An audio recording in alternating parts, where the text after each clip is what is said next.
Perfect. Okay, so we'll get started and then we'll see if anybody else joins us. So let me just put up my presentation and then we can go through this.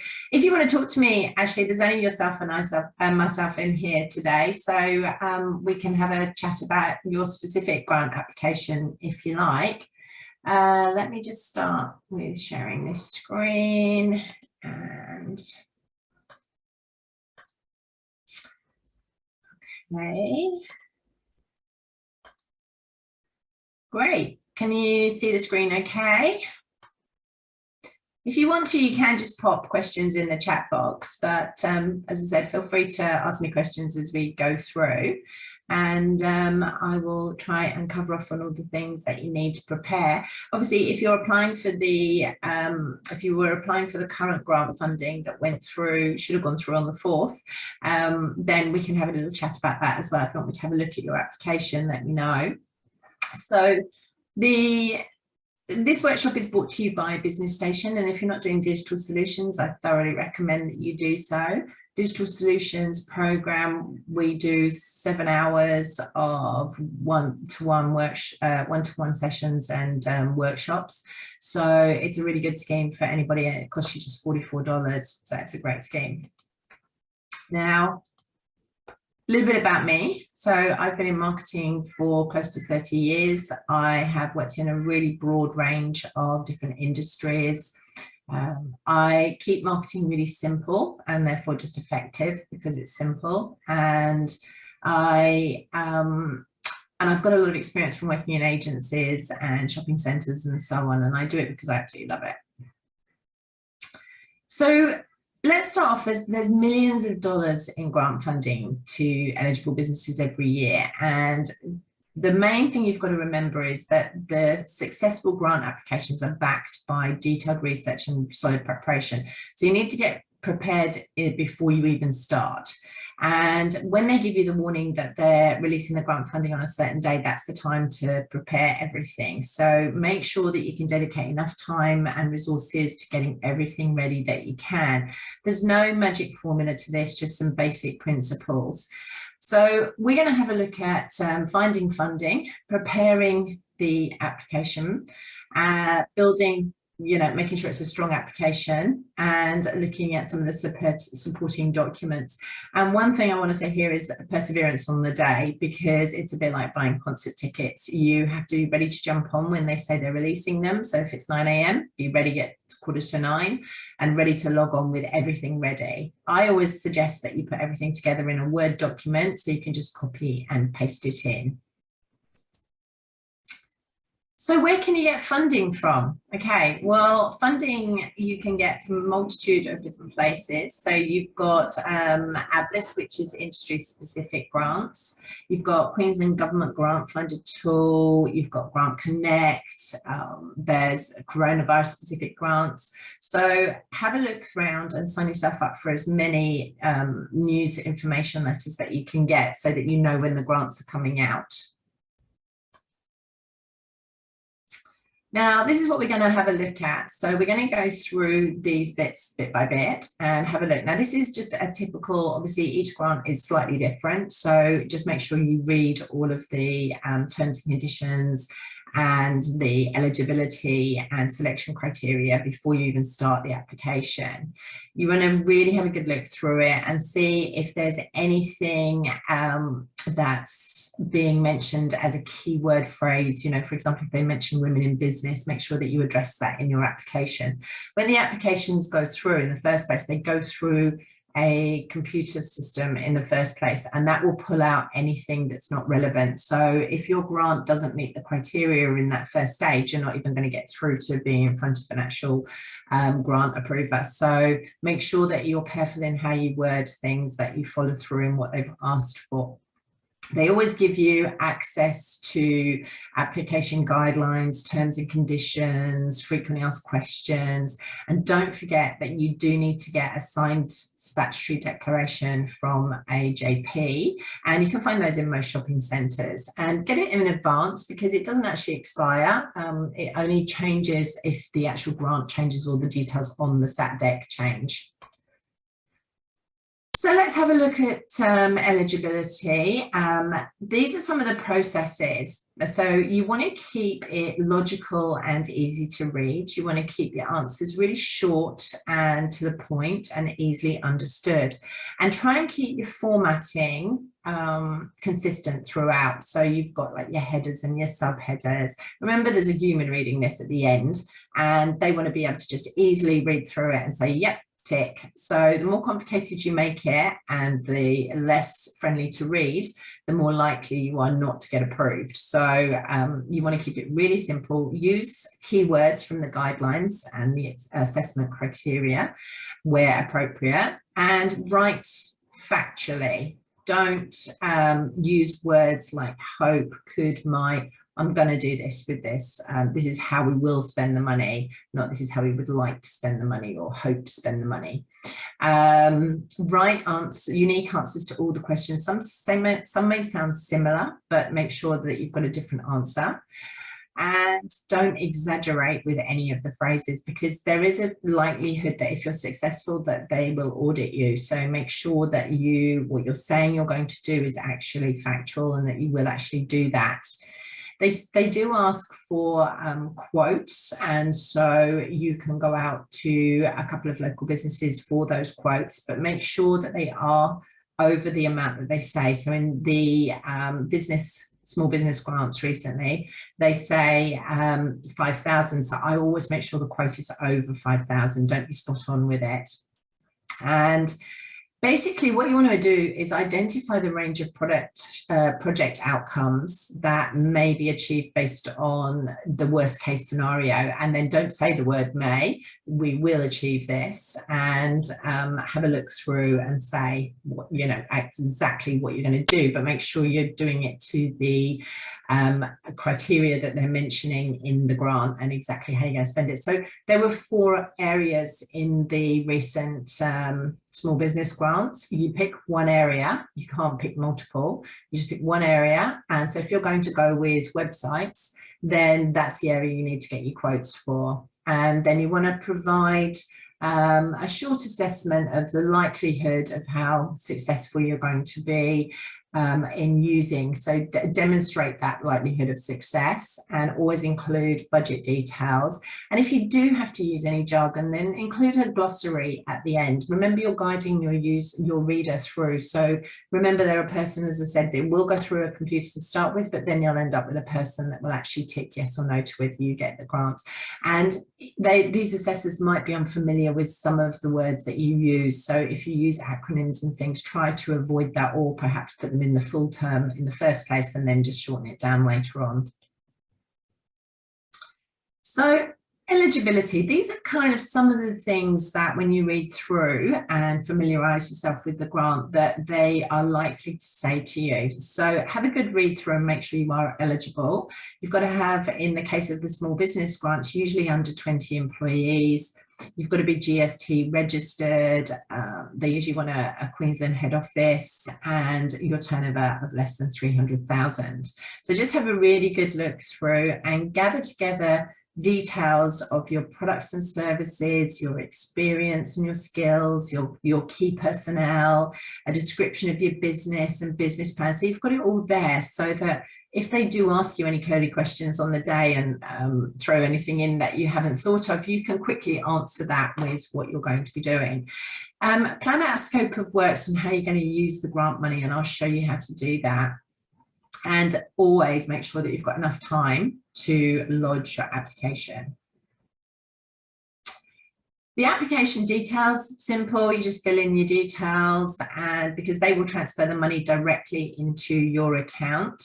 They will ask you to go on to ANZIC's site and get your code, and they will want you to perhaps occasionally have some specifics in there, like does your business identify as working in tourism or NDIS? So make sure you watch out for those things. Financial details. Now they're going to ask you gross turnover, which is your actual plus your estimated, to be earned by the business at the conclusion of the current financial year. Don't overdo this. Keep it really realistic. If you're not sure, ask an accountant. I've actually had some suggestions of, suggest maybe a 10% increase. Have a look what you've been doing over the last few months and base it on that with a if you've got a particularly good month in there, maybe just err on the side of caution and put in what you do. You don't want to oversell yourself. And the same with your gross profit. This is the turnover less the cost of your goods sold. So, just be careful with that and make sure that you've checked it perhaps through with your accountant as to what you think you're going to achieve. And then it's a case of building a strong case to give you your best chance of success. So you want to describe your business and its activities, your project idea and how it aligns with the objectives of the grant. So if we were building a website, talk about what you're going to do to increase that.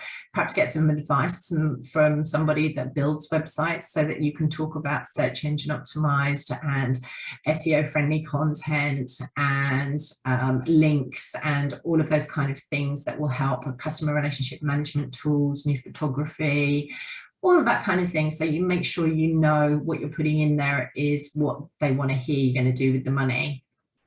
And you're probably going to have to explain why you need the funding and what will happen if you're successful. So you really want to stand out from the other applicants. So don't ever copy someone else's, because as I said, it goes through a computer. So even if I've given you examples in here, don't copy them, rewrite your own version of them. And differentiate yourself from your competitors. And then if you've got any third-party involvement, so financial advisors, business coaches, etc., specifically address why their involvement is significant in what you're doing. And you can demonstrate that you've actually sought expert advice by applying those learnings through the way that you word the document. There will be some application rules. They will ask you, you've got to start the grant funding with these small business ones. It's within a month, and you've got to complete them in less than 4 months. And that's of when you actually achieve the funding. So if you don't achieve the funding until June, then that's when your month starts and your 4 months starts. So, and deliver the activity as per the agreement. Don't sway away from that. I always try and suggest that when you're getting quotes that you promise and over deliver. It's better to do it that way round than it is to say that we're going to do all these things with it and then not achieve them. So, keep it so that it does actually comply with the rules, but don't oversell yourself. And then always make sure that you mention how you're going to measure results. So you will keep an eye on Google Analytics and things like that. So this is an example of a description. This is only about 120 words. I would encourage you to try and write 200, but this did win a grant application in the first round. And I've written subsequent ones that are up to nearly nearly 200 words. So, have a good look through. This is just merely an example of how to write it. And you just want to include basically what the funding is going to be used for. Talk a little bit about the business and give them a summary of what you're going to do.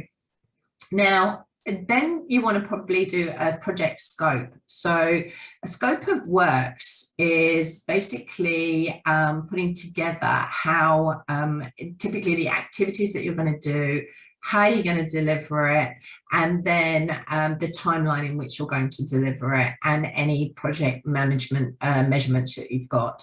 So this presentation will come through to you in a recording, so I won't go through this in detail, but have a look through the presentation. And if you'd like a copy of just the slides, then send me an email to sarah@businessstation.com.au. And if you want me to help you write a grant application, then just book a one-to-one with me and I can do that with you too. So as I said, timeline, project measurements, there too. This is the second question they asked. So how will the activity enhance the core skills of the business and make it more competitive? So again, have a look, describe in under 200 words. This is only 100, but look at how you're going to be. Remember to be original and think about it over the next 6 months, how that's going to, what your expected outcomes are. Be realistic, because if you're unrealistic, it may actually weaken the strength of your application. And as I said, remember to be truthful, because you might have to prove your revenue, etc. So over the next 6 months, what would you expect your revenue to increase by, your gross profit? And they might ask you about employees as well. So you could say things like, as a result of the grant funding, the new website will enable us to drive more traffic and therefore increase the need for additional staff, something like that.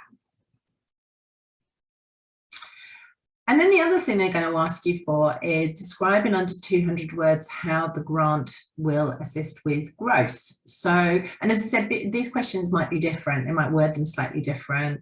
But here I've just put that a new website is critical to helping a modern business grow. Views, leads, subscribers, opportunities and sales will all come from a well-designed website. And it goes on to say that we will link reviews for our business, and as our business scales up, opportunities for additional staff will arise. So you're not promising that additional staff, but you're saying by having the funding, that's your aim, that you want to have more staff. Sometimes, well, the government's very committed to funding appropriate services that recognise and embrace diversity. So you might find that they will put in things like, does your business identify as any of the following? And so make sure if it does that you actually mention and talk through those.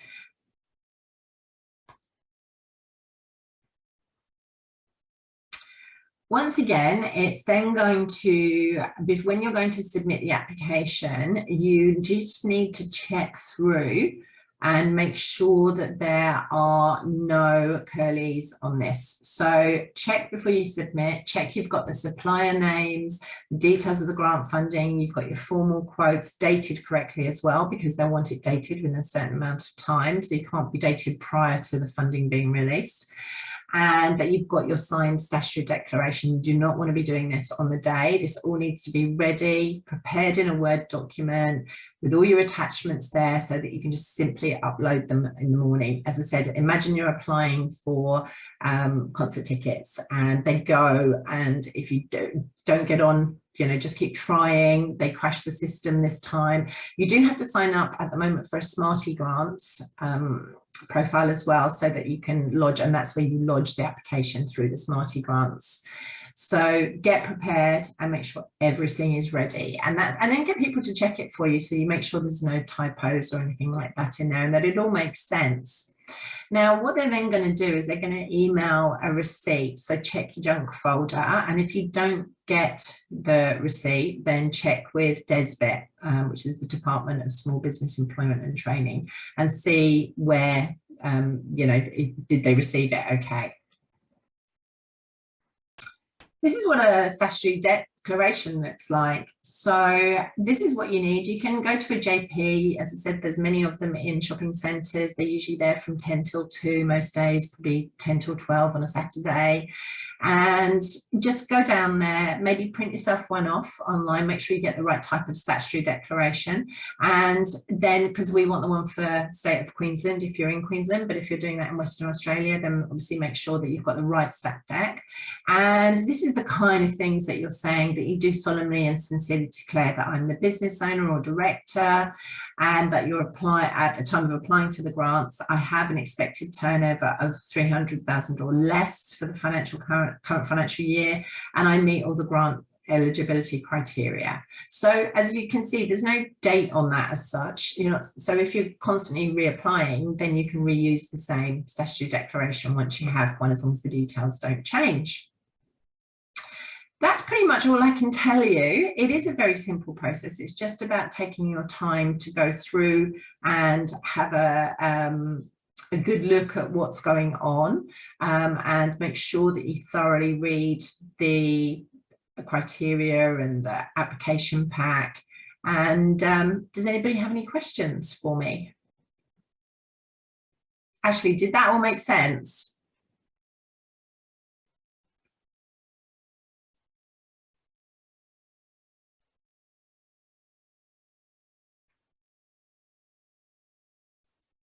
Okay, well, with no other further questions, perfect. So good luck with any applications. You're welcome. And as I said, if you want to book a one-to-one with me and we go through it in detail, I can help you write your grant application.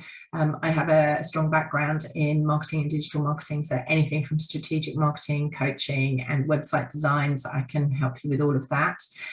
So just let me know, and you can contact me at sarah@businessstation.com.au. Thanks for attending today, and I'll see you on the next webinar. Thanks very much. Thanks, Ashley. Bye.